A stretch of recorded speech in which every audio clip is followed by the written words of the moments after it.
Hello and welcome to Some Dude Shed. It's Newsday. So, my name is Mr. Grey and I'm joined by Mr. Black and Mr. Red. Hello. Hello. Merry Christmas. Ho, ho, ho. Nearly. It's not quite. Yeah, we're about a week away. Have we got one more before Christmas? Well, I don't know. Anyway, so we have been scouring the news for the most important stories of the week. And only the important ones. And let's kick it off. Mr. Black, what's your news story that you found? Church apologizes after Italian bishop tells children Santa does not exist. All right, that sounds pretty self-explanatory. Yep. Well, I mean, the church had to make a formal apology for distress in very young kids. Roman Catholic Diocese of Noto in Sicily said Bishop Antonio Stagliano was trying to underline the true meaning of Christmas and the story of St. Nicholas. Which, I mean, it's true, you know. I mean, it's, you know, like Santa is basically, he's meant to be St. Nick, isn't he? I think that's the original version. A Catholic diocese in Italy has publicly apologized after his bishop told a group of children Santa Claus does not exist. Roman Catholic Diocese of Noto in Sicily said Archbishop Antonio Stagliano was trying to underline the true meaning of Christmas. That's the bloody headline again. Sorry about that. The diocesan, what the fuck's that? The diocese? The diocese, but it's like spelled wrong. The diocesan communications director, Reverend Diocesan. There we go. The Reverend Alessandro Paolino said Mr. Stagliano was also trying to explain the story of St. Nicholas, a bishop who gave gifts to the poor and was persecuted by the Roman Emperor. Not the Roman Emperor. Mr. Stagliano was quoted in local media as saying Santa does not exist and his red costume was created by Coca-Cola. The bastards. Well, he has a point. Well, yeah, I heard that before myself, like years ago. The reason he used to be green, like his costume used to be green or something. Yeah. First of all, on behalf of the bishop, I express my sorrow for this declaration, which has created disappointment in the little ones. You don't want to disappoint the little ones. And want to specify that Monsignor Stagliano's intentions were quite different. Mr. Paolino, I can't read these names, wrote on the church Facebook page.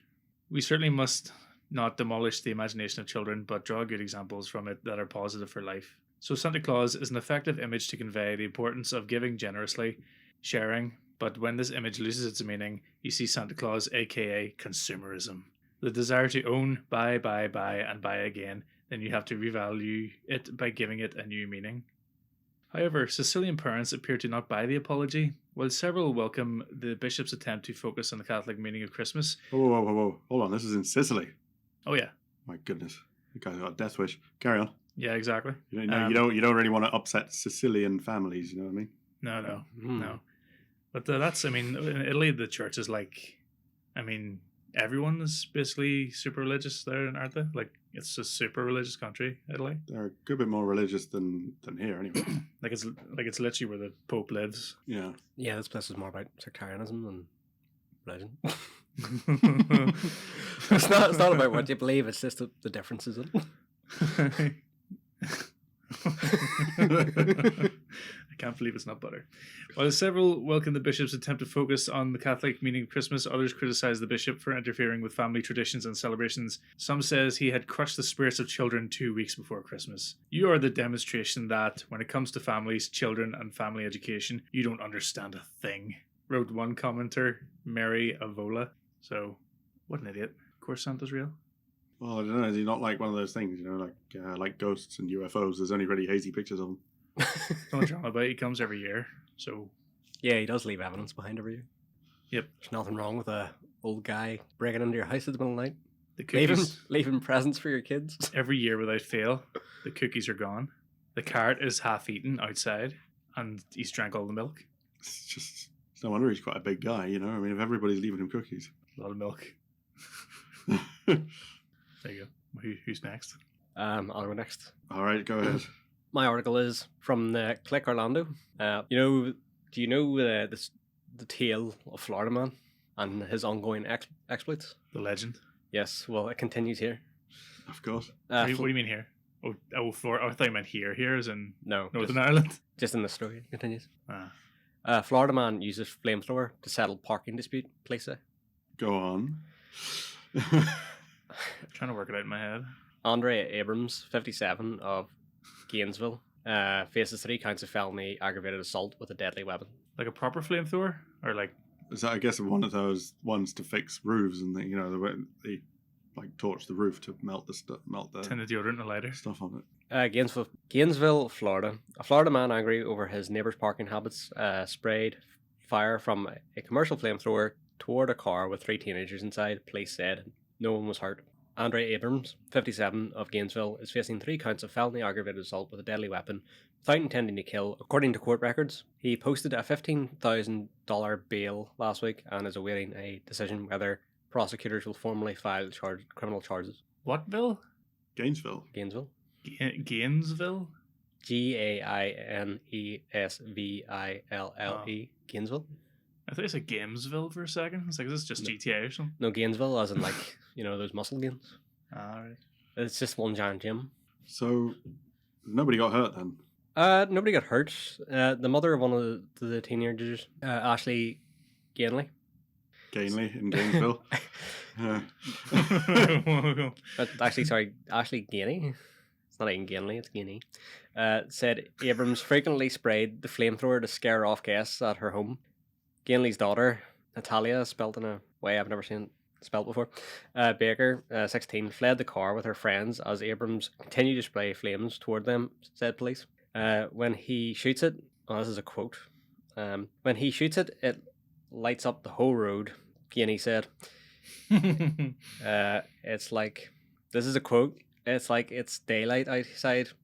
He'll do it in the middle of the night. In his arrest report... To be fair, that's when it would look coolest. Yeah. In his arrest report, police identified the weapon in the November 30th incident as an XM42 light flamethrower, which shoots flames up to 20 feet and is manufactured by X Products LLC of Vancouver, Washington. It sells for about $900. So There you go. In America, you can actually get a flamethrower. Not a very good one, obviously. Still 20 feet for $900. So it's better actually, than no flamethrower. I was just picturing a guy with like a tin of deodorant and a lighter in a car park. I didn't think it was in his own house, and I didn't think it was actually a... No, it's in between, like, the big military gas tank flamethrower on your back. It's pumping out pure petroleum Yeah. as opposed to an deodorant can. It's somewhere in the middle. The shitty Elon Musk flamethrower. Yeah, basically what it is, the Boring Company one. That's just a roofing torch with a case on it. That says Boring on the side. Pretty Yeah. much. The boring flamethrower. I don't think a flamethrower is ever boring. Well, that one was. I was actually quite underwhelmed by the boring flamethrower. There is a YouTube video comparing the two of them, and then they got like a proper military one. And it's just like, it's not even a comparison. I didn't know they were still using flamethrowers in the military. I thought that was like banned in Geneva or something. No, it was just, it wasn't even the military showing you, it was just some guys. You had a YouTube video of right. it, just out in the middle of nowhere. It must have been his granddaddy's from the war or something. Now, little Jimmy, this is how you clear out a bunker. And when they're on fire, you gotta tell your boys to stop shooting them and let them burn. So it depends on the enemy, I guess. You've probably wondered if you can own a flamethrower, and guess what? You can, the company said in a promotional video last year. No permits or licenses needed. It said the devices are legal to buy and own in every state except for Maryland and California. This is a promotional video from the company, apparently. The company, which also sells t-shirts identifying the wearer as Little Terrorist, requires buyers to accept liability waiver and affirm they were never convicted of a felony, domestic abuse, or arson. I love the way domestic abuse is in there. It's like, are you going to use this to burn your wife? Well, that would be pretty extreme domestic abuse. If anybody does that, they belong in prison.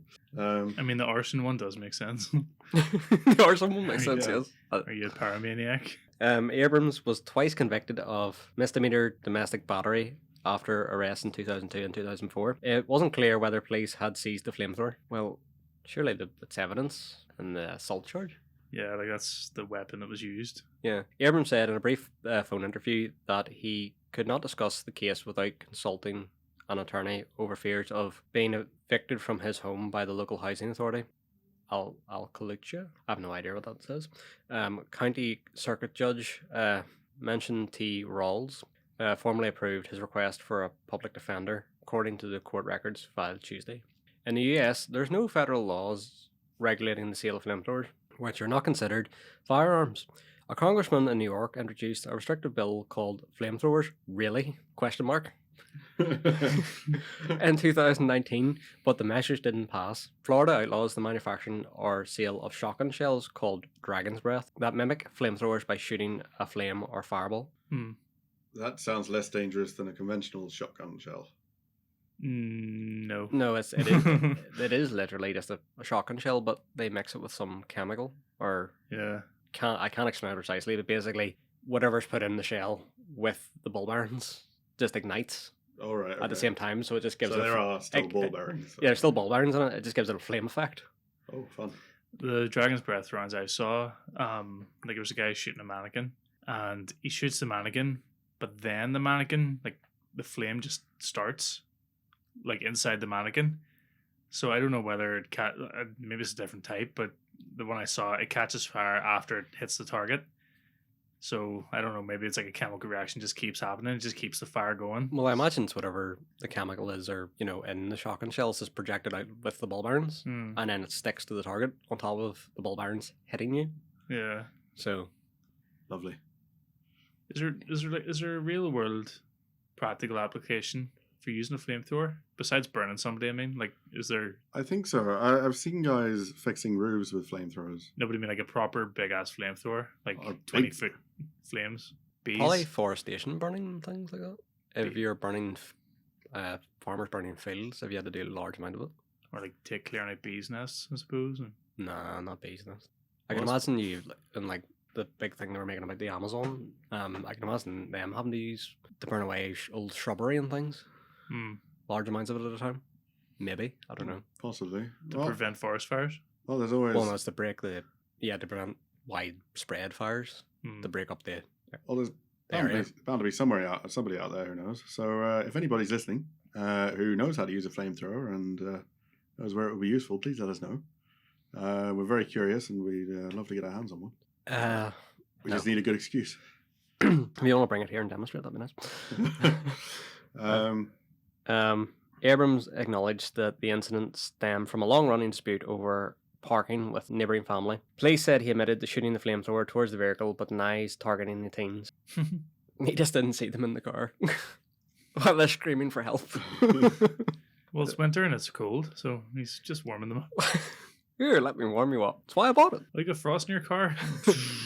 Let me clear your windscreen. This family, how could I say, the worst thing that could have ever happened to a neighbourhood. Abrams said they've had issues with other residents and it needs to be brought to light.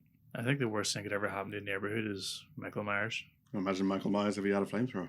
Oh, Jesus. Maybe in the next film. It might spice things up a little bit.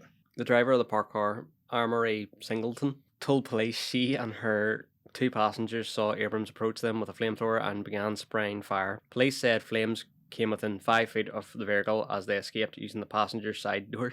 You better not burn up my car, Singleton said, according to the police. As he ran away. She. Oh, she, sorry. Assuming their gender. Guinea, the mother of one of the teens, said she confronted him during the incident. What a hero. He shot it down toward them, she said. When I got to the door, he was still shooting it. I asked him, what is your effing problem? This story was produced by Take Florida, a news service of University of Florida College, and it's posted on clickorlando.net. Yeah, so that's more adventures of the Florida man. It's a fun place, Florida. All the strangest things happen. Florida just seems like GTA. No, I mean, like you would just walk down the street and you just see some shit happening every 2 minutes. Pretty much, I think. It just seems a bit nuts. It's not the worst run part of America, though, from what I understand. I love the way you type in uses of and then F, and the first thing comes up, flamethrower, uses of a flamethrower. Well, they're listening. They're always listening. Here are Well, why 5 would they good listen? reasons to buy a flamethrower. Why wouldn't they listen to some dude shit? Best podcast online ever. We'll go on. Mr. Red, what's the... Number 1, war. Number 2, war. Number 3, firefighting. It might seem strange fighting wildfires with fire, but that's exactly how they do it. Jones counts among his clients the Kern County Fire Department of California. The Terror Torch is a handheld flamethrower that can spray more than 50 feet and is connected by a fuel line to 50-gallon tanks that mount in a truck or off-road vehicle. He calls it a glorified, modified spray gun designed to handle gelled gasoline. He said the firefighters use it to control burns. Use it for control burns where they stop a fire from spreading by burning everything around it. So you burn the preceding area in front of the fire to cut it off. and it can't go over the burned area. So Makes it's sense. it's a pre-burn. What I was describing earlier for the Amazon thing, land management is another use. Used by ranchers, farms, forest services, and wildlife preserves. Use it to control for forest and land management.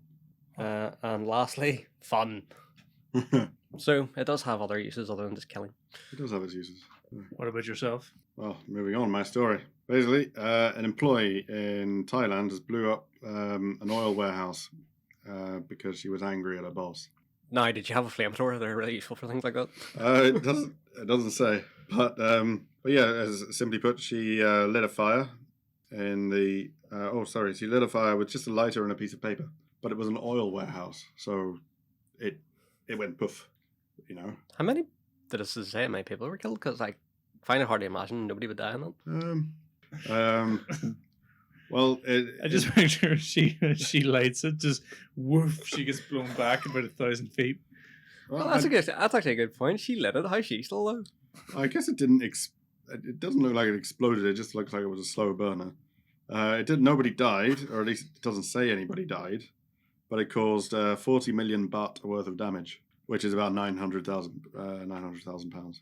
Jesus. So yeah, loads of oil was burnt up. Thick black smoke everywhere. The interesting thing is just how or why she did it. Her boss was just being really, really mean and making it a super stressful environment. For her or everybody? Well, it just says for her, but it was. But I would imagine that's the kind of thing that would just be shared around, you know. Maybe she was just precious, if you know what I mean. We don't really know their side of the story. Maybe she was just a nightmare worker, because I couldn't imagine somebody saying would set an oil warehouse on fire, even if they were extremely pissed off. I have to question her judgment. Well, it was a pretty extreme thing. She was arrested by the Lieutenant General. Provincial Lieutenant General Thanayut Wachajara Thamron said that Mrs. Ria, sorry if I pronounced her name wrong, was arrested at her home in Samfran district and allegedly later confessed to committing the arson. She was injured during the incident. Well, no shit. She started the fire only with a little piece of paper, but it was only after her boss had scolded her and discussed where she can improve her work. Yeah, it's basically, long story short, employee got angry at boss, decided to have a little bit of revenge, but it got out of hand. Yeah, but that's not a little bit of revenge is like, I know. Put a tack in a seat or something? Yeah, or not blow up a warehouse. Yeah. Not arson. Yeah, where other co-workers are also working, know what I mean? They didn't do anything to her. Well, not we know of. Fuck yous, burn. Yeah, that she I know. I don't think I'm on her side in this one. Well, obviously, because she set the place on fire, but well, it was quite a serious fire. It took 40 fire engines 4 hours to get the fire under control. So it was pretty extreme. Can you put out an oil fire? With water alone? No, definitely not. You don't want to use water. You want to snuff it out with CO2, right? I don't know. I'm not a firefighter. Oh, neither am I. There's a picture of the. It seems like one of those areas you'd see buckets of sand. There's a picture of the blaze here. Oh, there's like a huge amount of smoke in the background behind all these cars and people. There you go. So reminds me of that. Remember that massive explosion? Where was that? Was that Beirut? Yes, that's right. Lebanon. Yeah. I can't remember what exploded exactly though. It was a warehouse full of fireworks. Fireworks. Well, so they claimed. Right. It was rather a devastating explosion. Yeah. Even seeing the shockwave from miles away, it looked like a nuclear bomb or something. Did you see the video of people just because it was a fire preceding it, and then there was just a big bang. Yeah. But there's people recording it, and you could see like the buildings between the camera person and the building itself, and the shockwave come. You could literally see the shockwave and everything just getting vaporized it hit as it was Yeah. coming towards the camera guy. You could see everything getting vaporized. It was ridiculously powerful. It's Ugh. massive. Yeah. Anyway, don't light shit on fire, please. And that is the moral of today. If you have an argument that you wish to settle either at work or in a parking lot, don't use fire. It's only going to get you in trouble. I feel a bit out of place. You both have like pyromaniac stories. Well, it's just luck, I guess.